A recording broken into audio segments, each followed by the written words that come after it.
નમસ્કાર. આજે આપણે કલાપોથીમાં પાન નંબર 37 ઉપર વળાંકોનું આપણે પેન્સિલ વડે લેખન કરવાનું છે. ચાલો આપણે તે જોઈએ. આ વળાંકો દોરવા માટે આપણે પેન્સિલનો ઉપયોગ કરીશું.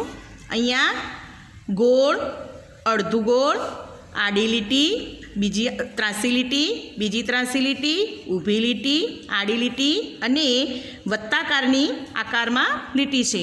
અહીંયા બધા જ ટપકા દ્વારા કરેલું છે. આપણે એ ટપકાને જોડવાનું કામ કરવાનું છે. અહીંયા પેન્સિલનો ઉપયોગ કરી અને ટપકાને જોડતા જોડતા આપણું આ ગોળ તૈયાર કરીશું. આકાર જ્યારે જોડીએ ત્યારે પેન્સિલને ધીમે ધીમે ફેરવવાની રહેશે, જેથી કરીને આપણો આકાર સરસ આવી જાય. આ રીતે આપણે પેન્સિલ ફેરવી અને બધા જ આકારોને જોડવાના છે.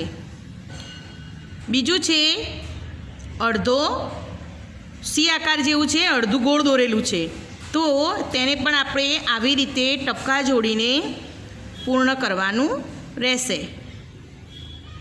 આ રીતે. એના પછી છે ત્રાસી લીટી, તો એને પણ આપણે એવી જ રીતે ધીરે ધીરે ટપકા જોડીને દોરી લઈશું. ત્યારબાદ છે વિરુદ્ધ દિશામાં ત્રાસી. આ ઉપરની જે ત્રાસી લીટી દોરી છે એની વિરુદ્ધ દિશામાં ત્રાસી લીટી છે, તો આપણે હવેથી આ રીતે દોરીશું. ધીમે ધીમે કાર્ય કરીશું. એના પછીનું છે ઊભી લીટી, તો તેને પણ આપણે ધીરે ધીરે ટપકા જોડતા જઈને દોરી લઈશું. ત્યારબાદ ઊભી લીટી થઈ જાય તે પછી આપણે આડી લીટી કરવાની છે.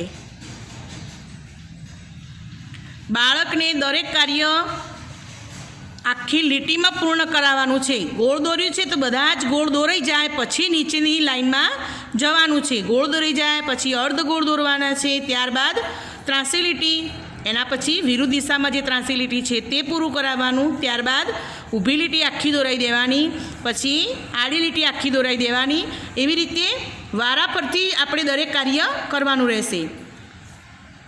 હવે વત્તાકારની લીટીમાં દોરવાનું છે. આ રીતે દીદીએ જેમ બતાવ્યું કે ગોળ, અર્ધગોળ, ત્રાસી લીટી, ઊભી લીટી, આડી લીટી અને વત્તાકાર લીટી જે આપણે દીદીએ શીખવાડી એ આખી પૂર્ણ કરાવી જ દેવાની. બાળકને એક કર્યા પછી બીજું નીચેનું લાવી દો એવું નહીં, પૂરેપૂરું કરાવવાનું રહેશે, જેથી કરીને બાળકની પકડ આવી જાય. આ રીતે દરેક કાર્ય તમારે ઘરે બાળક પાસે કરાવવાનું છે. જો બાળક એક કાર્ય કરી અને ના પાડે તો આપણે જોર જબરદસ્તી એની સાથે કરીશું નહીં. ભલે રોજ એક જ વસ્તુ કરીને આપશે તો પણ ચાલશે. તો બાળક પાસે આપણે કાર્ય કરાવીશું અને આનો વિડીયો ઉતારીને પણ આપણે દીદીને મોકલીશું. નમસ્કાર.